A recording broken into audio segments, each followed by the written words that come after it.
Thousands of years ago, when humans lived in small settlements, chickens slowly became an important part of their daily lives. But there is a strange question. Ancient humans kept hens. But what happened to the roosters? After all, they were both the same species. So why could their value be so different? To understand this mystery, we have to travel thousands of years back into the world of ancient humans. There were no supermarkets, no refrigerators, and no modern ways to preserve food. Every day, humans had to think about what they would eat today and what they could save for tomorrow. That is why any animal that could provide a continuous source of food or help was extremely valuable. And when it came to chickens, one thing was especially valuable: the egg.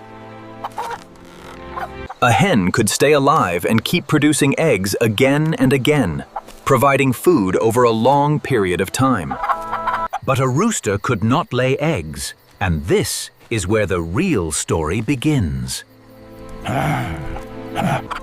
But the rooster had another job, one that was far more important than laying eggs.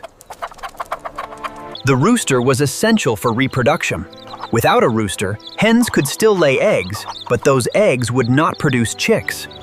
So the rooster was not simply another chicken. It was the key to producing the next generation. And that created a simple but important calculation for ancient farmers. A few healthy roosters could be enough for a much larger flock.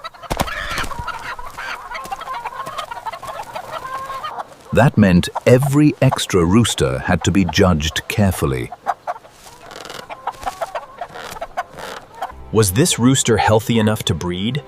Was it strong enough to survive? Could it help produce better offspring? These decisions may sound simple today, but for a small ancient family, they could make a real difference. Because one healthy rooster could help create an entire new generation of chickens. Imagine a farmer with 10 hens and one strong rooster. That single rooster could help produce dozens of future chickens. From the farmer's perspective, that rooster was not just food. It was an investment in the future. Killing every rooster for food would eventually create a serious problem. But as human settlements grew larger, chickens became more than just a source of occasional food. They became a reliable part of the food system.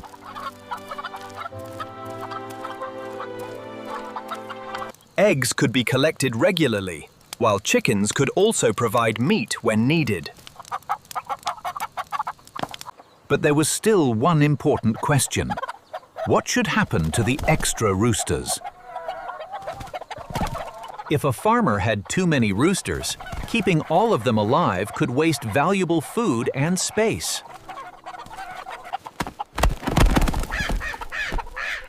Roosters could also become aggressive toward each other.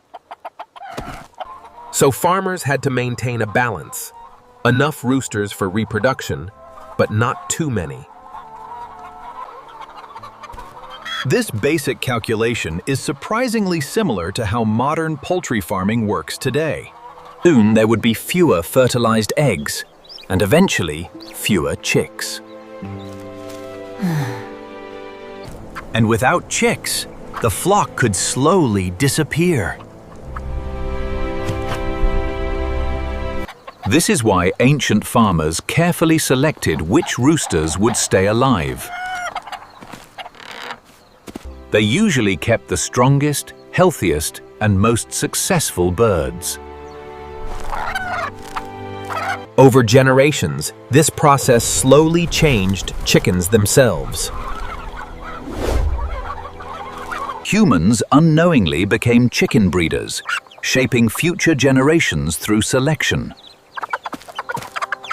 Without realizing it, ancient humans were beginning a process that would eventually transform chickens across the entire world. Over thousands of years, humans became much better at selecting chickens for specific purposes. And eventually, chickens were divided into breeds designed mainly for eggs, meat, or breeding.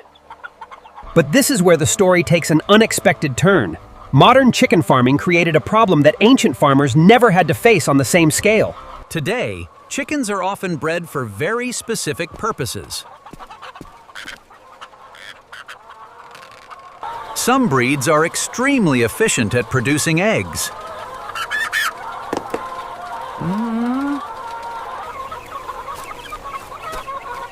Others are bred to grow quickly and produce more meat.